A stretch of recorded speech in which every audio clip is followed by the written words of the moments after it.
Bienvenido a Walmart Connect, un podcast donde líderes y expertos comparten las últimas tendencias del retail, el marketing y la publicidad. Únete a la conversación y conectemos.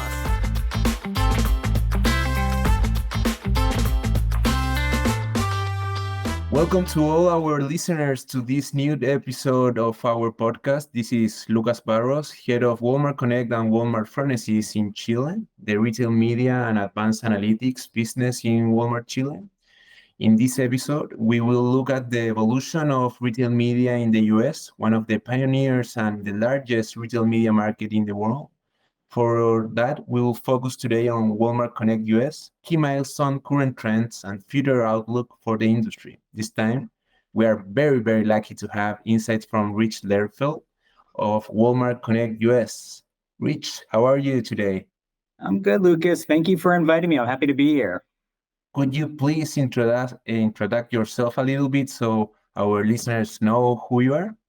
Sure. I'm Rich Lehrfeld. I'm the SVP and General Manager of Walmart Connect in the United States. I have been at Walmart Connect for close to 4 years. Prior to Walmart Connect, and Walmart Connect is our retail media network in the United States. Prior to that, I was in corporate marketing at Walmart, and I ran advertising and media and partnerships and brand, performance marketing, amongst other things. And prior to that, I was 23 years at American Express, where there I also ran advertising and media and partnerships and experiential and sports and entertainment marketing, amongst many other things. And then a few ad agencies before that in media planning and buying. That's great experience. And it's great to have you in the program. Thank you very much for joining. We are very lucky to have you. And You're very kind. You're very kind. No, we are not. We are very lucky. Let's start our conversation, Rich. You have been building, as you said, in the last years, retail media networks in the US. I'm curious, please tell us a little bit about the beginning of retail media and what was before the retail media networks. Well, I don't know if I'm a full historian of retail media, but retail media has been around for a very long time. For many years, the in-store, there's been displays and promotions that have happened in store where retailers or merchants or advertisers have been buying placements in stores. So that's been going on for a long time. As the world of digital evolved, there's been display and many other ways that companies have activated on retailer sites.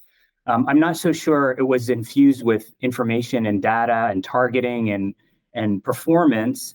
But it has been around for a long time, and the evolution of retail media has really changed over time from the in-store, and I know that exists in a lot of markets. In the United States, it's been around for a long time. And like I said, display. But the real change, I think, happened when search and first-party data really got infused, and the information and the targeting became much more powerful with deterministic information and data and targeting and audiences. And moving from search, you were able to understand exactly what's happening with customers, what they were buying, the deterministic nature of a search query and a search term like laundry detergent or cookies. You knew exactly what the customer was looking for. And that expanded into many other areas of on-site digital, then in-store with screens, and then off-site using data and information to infuse targeting and capabilities across partnerships, whether that's social, display, video, and other ways. So along evolution, it advanced, I think, really advanced from traditional media, which the challenges of traditional media were that the targeting and the measurement was very broad, whether you were targeting shows on TV or print publications. The targeting was kind of blunt, or you weren't able to really understand what customers are truly doing, even though you knew their interests. And it was very broad-based. There was measurement, but it was a broad-based measurement like ratings or other third-party measurements. And the beauty of retail media allows you to be much more deterministic, much more understanding of what a customer truly is doing, what they're buying, what they're shopping, how they're browsing. And that is the beauty of retail media. That's great. That's great insights. And building a little bit on that, I often think you make me think about the shifts that newspapers to radio to TV, then search, as you said, and social media, retail media, digital, and now we are going back to digital or physical stores, but more sophisticated. I mean, like trade marketing has been forever here, and now we are putting something else. What these new shifts has in common with previous waves on traditional advertising? Yeah, I mean, ultimately, the goal of any advertising is to connect with customers, right? To influence, to make your brand aware. There's different, obviously, we talk about upper, mid, and lower funnel. This notion of traditionally advertising has been a very upper funnel medium, TV, or you talked about newspapers or print or radio, broad-based media that was meant to reach, maybe a broad demographic, but it wasn't that targeted. But it was effective. You sprayed your message to millions, if not billions, of customers across the world, and trying to get them to buy. And then you had to go on your back end side to really see, did we see lifts? You had to build your own models. Great media, I think, but where the world went was to, as digital started to emerge, whether that was search or social or video or display, the promise was now to be able to have some metrics to be able to say who clicked on it, did they engage with it, but you still weren't close enough to the customer to understand, did they truly purchase. Now there was some medium, we did have some measurement, we had tags and clicks, and you had loose measurements, but it wasn't everywhere. You weren't really able always to understand what a customer was doing. Your targeting tend to be pretty broad too, because it was very hard to take cookies and targeting to carry it through all the way down to the sale. But the emergence of retail media has really helped taking that large first party data sets on first party sites as it started. So whether that was on Walmart.com or the app, really understanding who your customers were, targeting them, allowing them to engage, be aware, engage, click, purchase something, and then looking at that full funnel from them seeing it all the way to purchase. But it was still very tactical.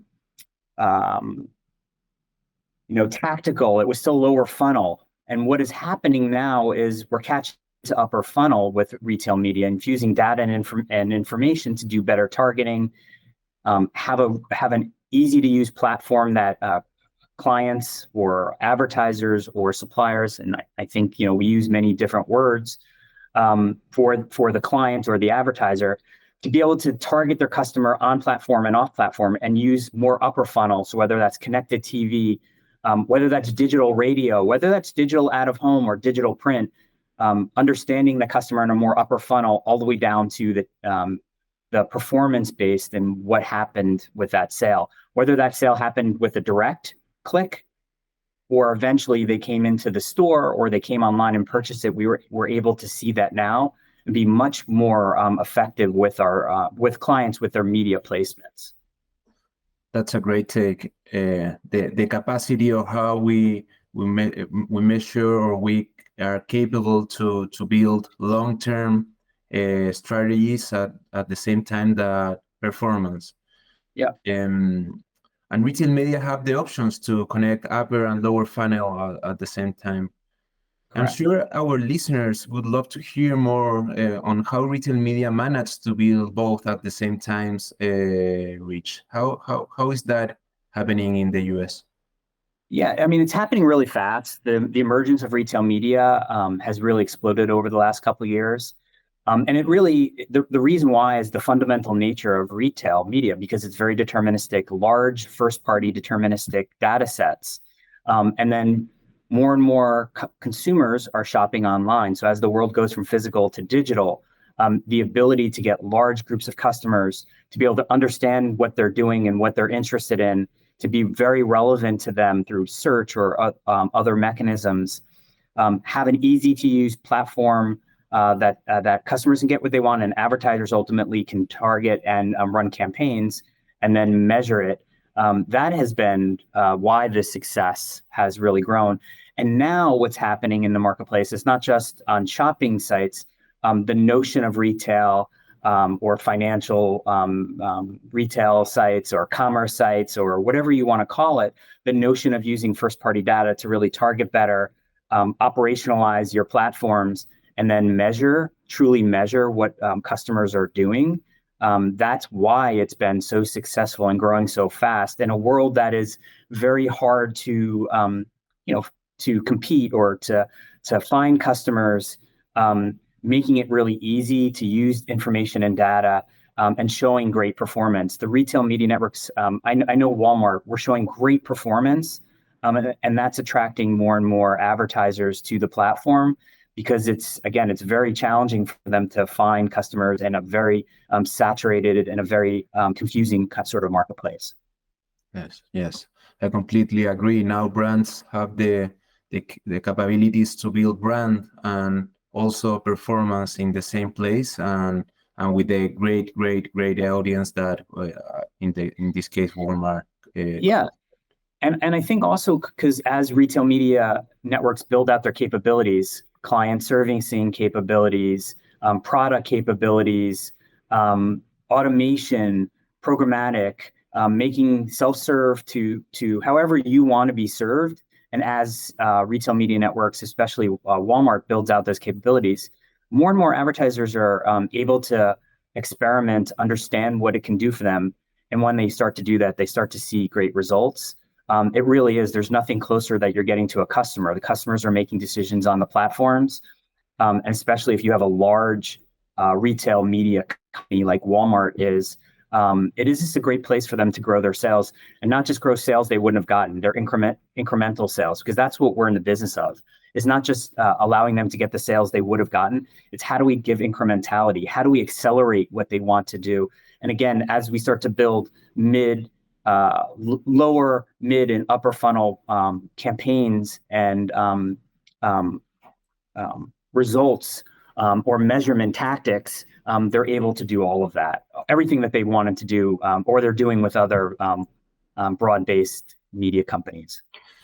Rich, let me take you to the key milestones of Walmart Connect. Now that we already understand a little bit about the history that you told us, and a little bit about what retail media have been working on, take us a little bit around the key milestones of Walmart Connect US in the last 4 years of great growth have been experienced.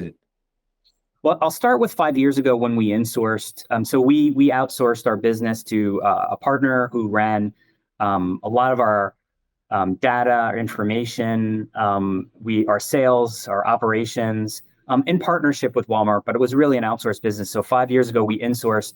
We built our sales teams, our operations teams, our in-house product teams, technology, all insourced. And from there, we started to really build out the platform. And we think about the platform building out sort of 3 main buckets of our evolution. Our evolution is, how do we build a platform that has creative solutions that advertisers can come, engage, and connect with our joint customers. So whether that is display and search and on-site activation, whether that's in-store and engaging with customers as they walk in store, or that's off-platform, eventually where we needed to go to use our data and information to target and connect with customers off our platform. But our evolution moved from the insourcing of it, fixing a lot of our search capabilities, building much more relevance, moving from a static to a first-party auction to a second price auction, and we can kind of talk about that if you want to talk about that.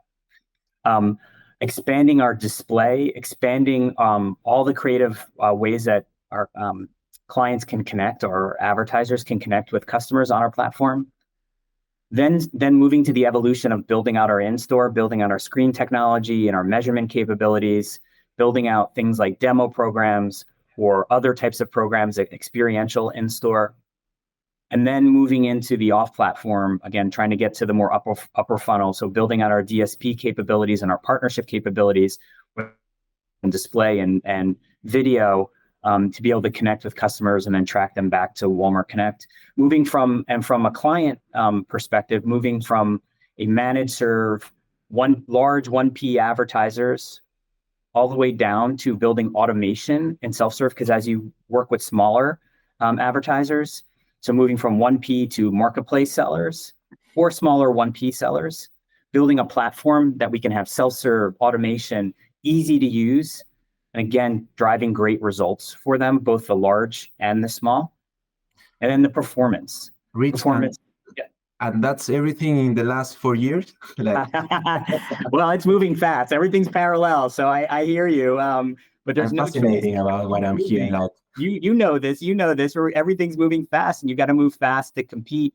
You got to move fast because our clients and our advertisers are expecting that. We're growing fast. We're getting a lot of success. Walmart has been fantastic at providing the resources, both people and technology and financial aspects of how we can actually grow our business and the things that we need. So the last part was supply. I just say supply demand performance, or the way advertisers can activate, the types of advertisers we can talk to, in the automation and the self-serve capabilities, and then on our performance, our audiences and our performance, and a platform that's easy to use, all with the fundamental in-house operations that we need to build out. So how do we know our customers? How do we collect information and data to be able to support our advertisers, know where sales are coming from, billing and operations? You can't believe how much work has to go into that to make sure that we can deliver great service for our clients, whether that is we have to answer a ticket that they're emailing to us on billing, or even just setting up their accounts and helping them do that, and then working across Walmart. So yeah, I mean, it's pretty amazing. A blink of an eye, it's happened, but so much we've been able to accomplish over the last couple of years. And part of it is just because of this success of retail media and the success, and Walmart really believing in it and understanding that it can add value. And I probably left off, but I have to start with, this has to be customer centric in everything that we do. So it has to be relevant and add value to the customer experience. And it starts with that. So how do we introduce great products through relevance to our customers, stuff they love, we know they love, things that they wouldn't have known about that we can introduce to them, supporting assortment, supporting discovery on our site. So that notion and delivering on that, because we can do that, clients or advertisers want to come to us. We can grow their sales, and they can see that incrementality in their sales. And then it benefits Walmart. It benefits Walmart because if we have great ads and we have great products, it adds to the experience for our customers. And then also it adds from a revenue stream back into Walmart, where we can feed into keeping prices low, which is important at Walmart, and supporting our associates and all of the innovation that needs to happen. And it becomes this flywheel. So great customer experience. Our advertisers love it because our customers are buying their products. And then it supports Walmart's business model, and it all works together. And that's why the growth has been there. No, it's incredible. It's just fascinating. I mean, it should took everything from you and the team to build that in that. I need a nap. It's nap time maybe at some point. I could tell, yes, for sure. Like, I mean, 4 years building everything with a laser focus on customer satisfaction and customer experience. And I'm sure that our listeners from brands and other retailers around the globe have a lot of questions around type of pricing. You said a little bit around first price auction, second price auction, fixed price, how that evolution evolved. And in the other side, I would love to hear you a little bit more about the pivotal role of 3P sellers and how you serve them, how you prepare all the machine to serve them. Yeah. I mean, great questions. Media started very static, was a negotiated CPM per se, whether that was display or other products. It was managed serve, it was negotiated. They bought a set of impressions. As a buyer myself, that was the currency. But as the world of programmatic really came about through DSPs and through auction-based buying across the internet, the notion of transparency was really important. And I believe if you're going to succeed, now, not everybody can go from static to first price to second price, because you need an advertiser base to have at some of these auction-based stuff, and I can talk a little more about that. But as we've grown and we've had more and more advertisers, the approach we've taken is, how do we become as transparent as possible? We want to make sure if they're buying media, that they know what the media costs are, that the markups are transparent. If there are any fees whatsoever on top of that, they get to see that, they get to make choices. And the pure nature of, so let's say search and programmatic, because competitors are in the industry or others like Google and have set the marketplace for how media is to be sold and transparency of media to be sold. And the world has become more programmatic. It's become more auction based. And that is the direction we went, and we think it's the most important. So our search businesses went from a first price auction, which was basically they bid, and whoever had the highest bid, they won, to a relevant second price auction. So it's a dynamic auction because relevancy is still important, right? You can't have, on a query for potato chips, you can't have soda. It's not relevant. So you have to have a relevancy score and a bid, and those things together go against each query and each auction. And there's millions and millions of auctions happening at the same time. And from that, you pay. You have an auction where the winner is not just paying the only bid that they bid; they're paying just a little above the last bid. So it's fair, it's transparent. It's generated really incremental ROAS and benefit for advertisers, so they're ecstatic about the performance. And then as we moved into display, we moved from first price to second price and search, and now in display this year we've moved from it's still a CPM based, auction based, and negotiation, but it's moving to a more transparent auction based bidding system, which is before we were selling a static CPM. Now they're getting, it's actually pricing has come down. It's been more efficient for them. They know what they're bidding and how they're winning. And they're all getting very sophisticated in their ability to understand bidding and auctions and how to win, what to bid, how to bid. And we can talk a little about AI and what that's doing and some of our dynamic bidding that we have been implementing. But it's been pretty successful. And then your second question is on 3P and 1P. Yes. We knew Walmart's strategy overall. It wasn't Walmart Connect. The strategy is that we believe that we want to have a very robust marketplace, and marketplace in a broad sense, not in a 3P marketplace, but in a marketplace where we're going to have a great assortment, great prices, and great assortment and great experience for our customers. In order to do that, we want to make sure we have all the products that they would love. And then we have a marketplace, again, at the macro level, that anybody can come on and sell their products and goods. As long as they're legitimate, they can come on, they can register, they can start selling their products. And then as you get into a marketplace, it's really important that you have an advertising business that sits on top of that, because if you're small, no one knows what your products are. You need the ability to surface your products to the top or introduce your products. And advertising is a way to do that, both from a 1P perspective and allow them to show, believe it or not, our largest advertisers have new products launching every day. Customers don't know what they are. And when they search, because of the relevancy criteria that needs to happen in search, they have a hard time surfacing. So both 1P and 3P can benefit from that. And then as an activation platform, as we move to thousands and tens of thousands and hundreds of thousands of advertisers over time, you can only, as a business, high and manage serve so many clients. So our ability to build a self-serve automated platform that allows them to get great targeting, find the customers they want, buy the things that they want, activate, optimize, and then they can see the results and measure is a pretty powerful, both from the large advertiser perspective who might use agencies or other API partners, to the smallest person that might be spending $100 tops. It's a fair and open platform for them to succeed. And then Walmart Connect makes it really easy for them to activate against. So it's exciting. Yeah, no, it is exciting, and that's make me think about how important is the advertising business in order to actually grow the marketplace business. Because if you want to compete and be equal in opportunities with big companies, or even to compete around thousands and thousands of SKUs around the marketplace, you need some tool to be relevant, and that's where Walmart Connect comes in.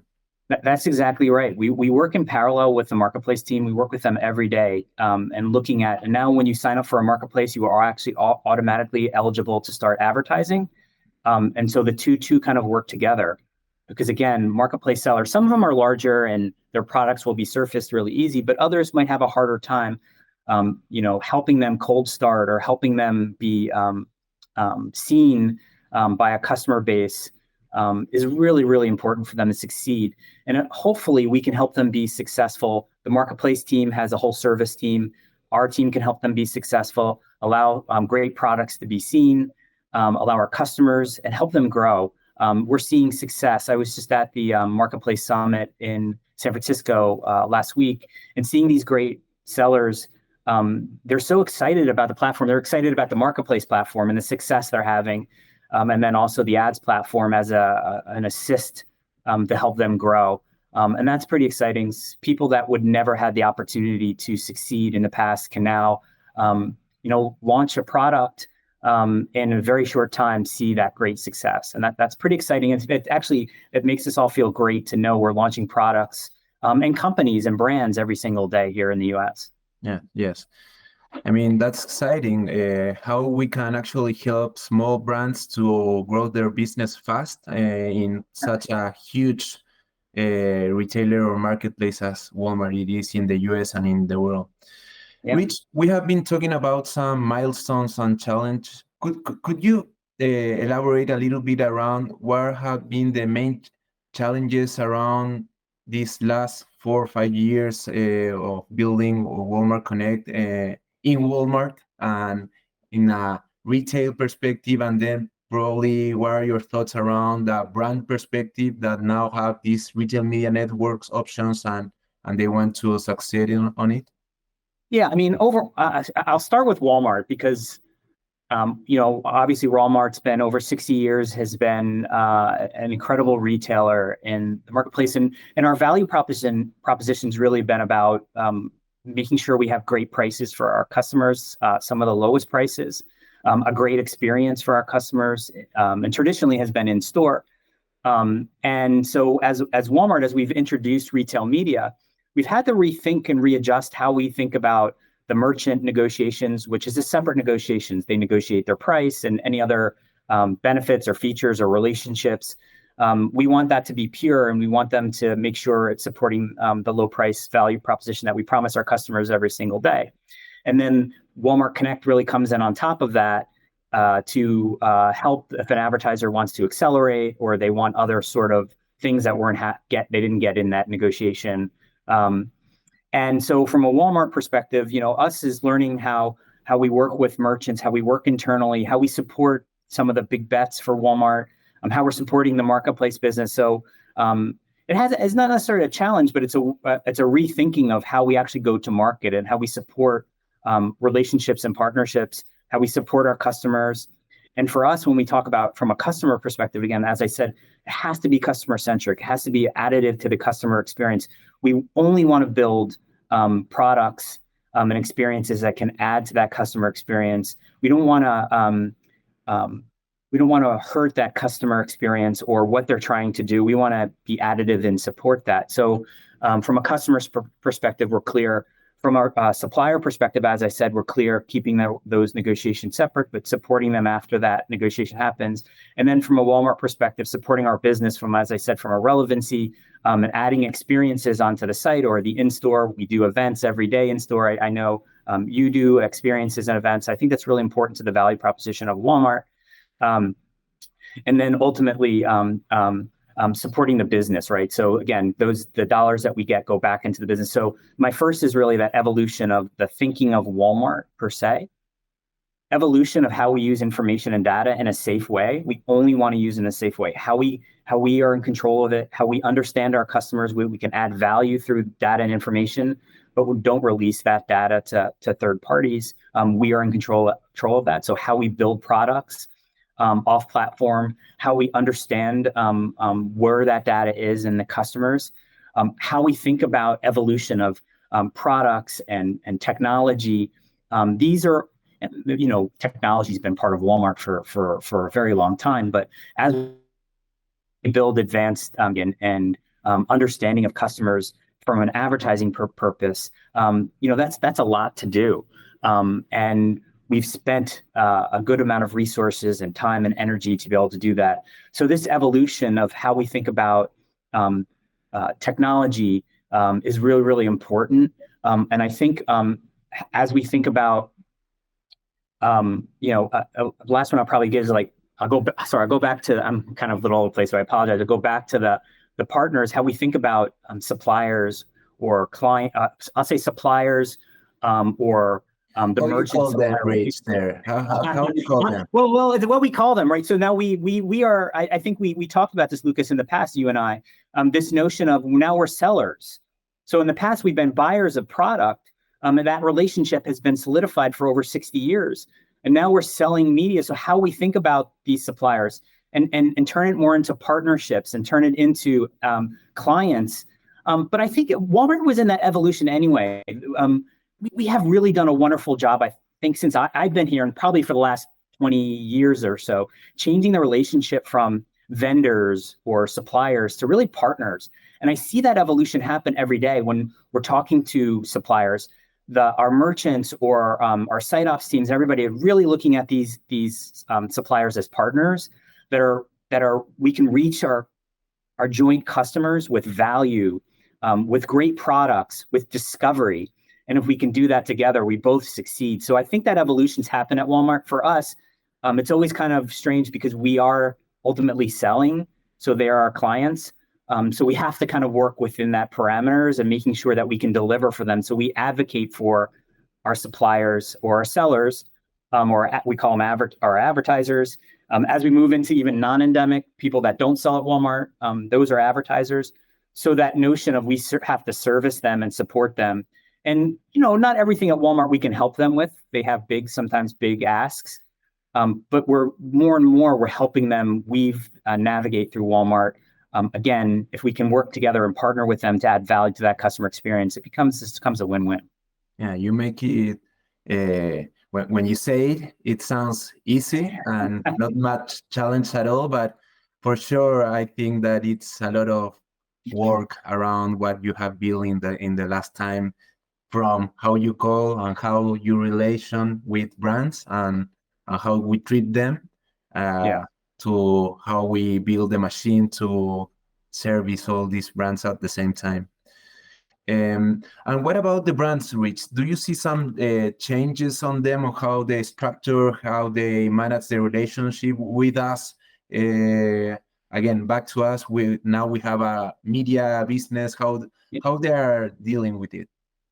Yeah, I think there's more planning. So there's more joint planning that has to happen in conversations, because as they work with the merchants on some of the priorities for the year and for the quarter, we want to learn and understand that so we can better service them and serve them and activate for them. So there's a lot more coordination that needs to happen across Walmart overall. I think the conversations are different. Sometimes they're deeper and they're letting us in more to help them serve. And also in the marketplace, as they build out a marketplace business and they're actually servicing many of the larger clients, we can now go in and really understand what they're trying to do, what their objectives are, whether their objectives are awareness to consideration, all the way just I want to drive sales and activation. Eventually, they all want to drive sales activation, but sometimes with new products, customers don't know what they are. So we have to generate a little more awareness.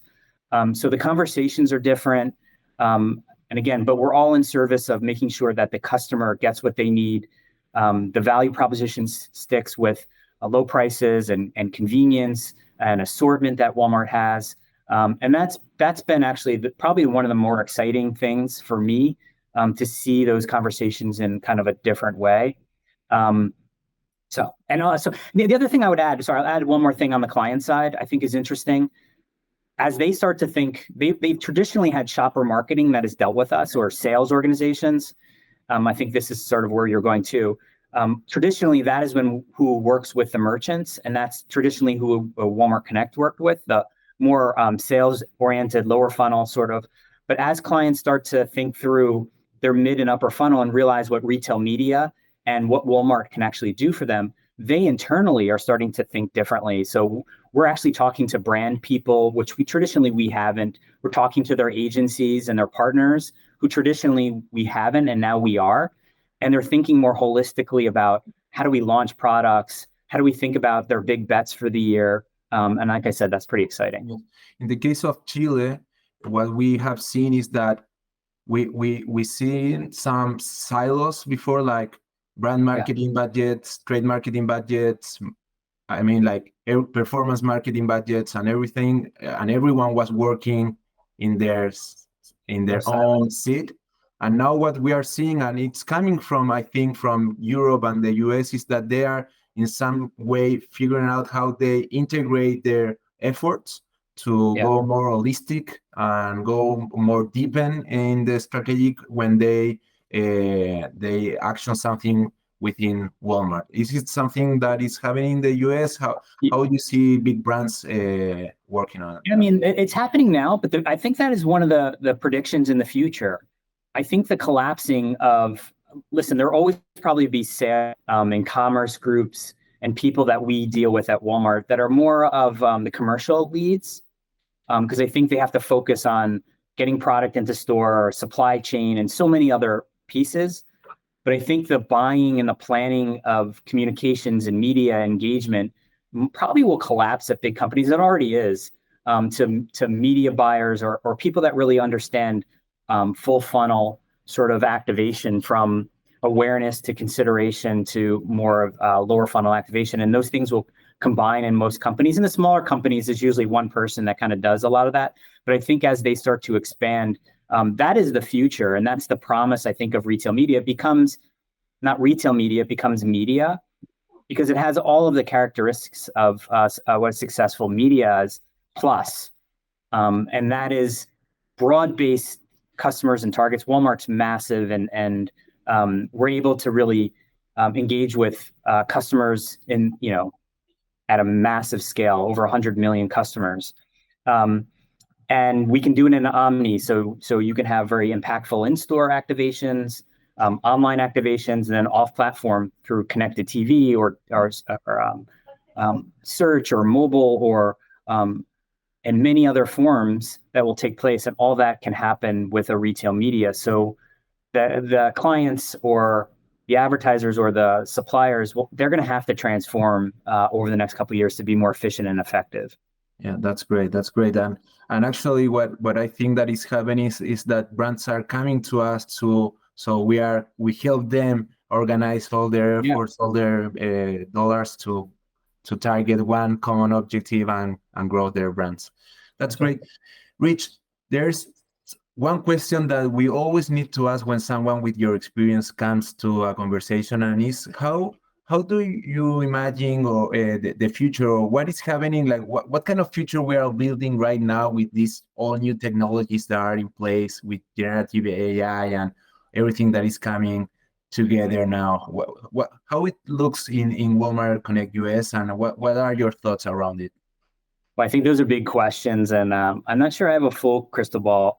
Obviously, let's just take generative AI, and let's just take the notion of automation and dynamic planning in many ways. I mean, the world is moving in that direction. Again, I take it from a customer, supplier or client perspective, or advertiser perspective, and then Walmart perspective. From a customer perspective, the goal is to give them as relevant options and choices as possible. We want to have, again, assortment and variety, but through relevance and understanding who they are, through information and data, we can serve better products, better choices for them, and that will make them a loyal and excited customer, and they'll shop more, and that full flywheel really happens. So AI can do that. We can be much more prescriptive and much more defined in what they're looking for. Some searches are really clear. I want Coca-Cola, but other searches are sort of like, I want a soft drink, or I want a drink. How do we have to determine? And AI and generative AI can help them do that. And also large language models and human-like sort of responses will help them get to what they want to faster or better, or introduce new products. So that's the customer. From an advertiser perspective, AI is going to help. We already have AI in our search, but it's going to generative AI and others are going to help them understand, what advertising is effective better. How do I optimize better? How do I build creative that is more effective and interesting? How do I generate efficiencies? As there's hundreds of retail media networks or thousands of media choices, how do I use technology to help us make decisions and choices through better MMM, better creative, better targeting, better optimization? So there's many ways, and we're building a lot of those things out for our clients and customers. We just launched creative automation that allows clients who upload their creative to understand like what's wrong with it. So the system will scan it, will tell them what's a little off. Sometimes it's off. Make recommendations for them.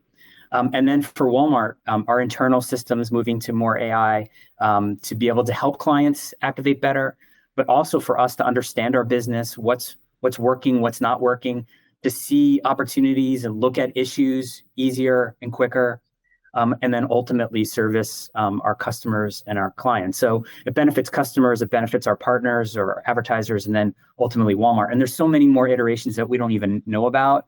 And that's super exciting. It's scary. At the same time, it's super exciting because I think the efficiencies will be there. We can move people up to service clients the way they need to, and use automation and AI to do some of the more manual things that in the past we have lots of people kind of running around and doing. Yeah, as always with technology, revolution is more like how we put technology the service of people, and how we, as you say, we put it in order to scale our product, our services, service better our clients, and be more relevant for the experience. And if we are relevant for the experience of us when we are shopping, at the end we will have a great advertising businesses. That's right. Completely agree. Great. And I like your point about people, because I think Walmart is always about people first. We are people first, tech enabled, and the notion of supporting our people to add more value again to customer experience and our partners' experience. I think that's what we want to move to, instead of all the manual stuff that we have to do, allowing computers and AI to do a lot of that work, so we can move up to be client focused, solve business problems, the biggest business problems for our clients. And if we can do that, we will benefit. I know it. I can move more people into servicing them, building recommendations, helping them succeed. And that's kind of where we're going. Yeah, I was going about to ask you about what make Walmart Connect unique, but I think that you said a little bit about our technology, what is our approach to technology and to people. Is something else around our uniqueness, Rich? Yeah, I mean, again, the people aspect of it is really critical and important. As I said, that is the culture, and that's really what Walmart is about, our people and our culture.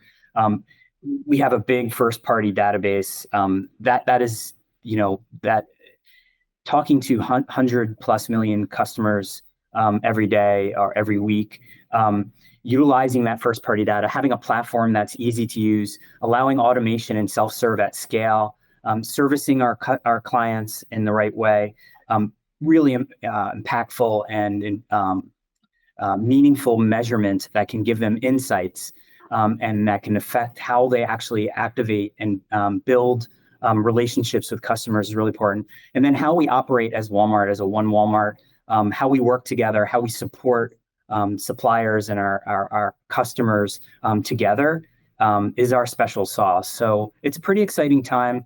We are happy to be part of this and support Walmart overall. Hearing you make me feel proud of being on Walmart Connect and being Walmart and what our uniqueness are. Rich, let me thank you for being here with us today, sharing your insights. Your perspective has been truly valuable for us, and I think for all our listeners. We appreciate your help to build industry and knowledge in the Chile market this time. Well, I'm excited for you. I'm super excited for you and what you're doing too. And we really hope you enjoy as much as we this conversation, and we look forward to keep seeing the growth and impact that Walmart Connect has been giving in the US and in the whole world. Thank you very much, Rich. Thank you for having me. Gracias por acompañarnos en otro episodio de Walmart Connect, el primer podcast de retail media en Latinoamérica. Síguenos en nuestras redes sociales y en walmartconnect.cl para estar al tanto de las novedades más recientes de la industria. ¡Conectemos!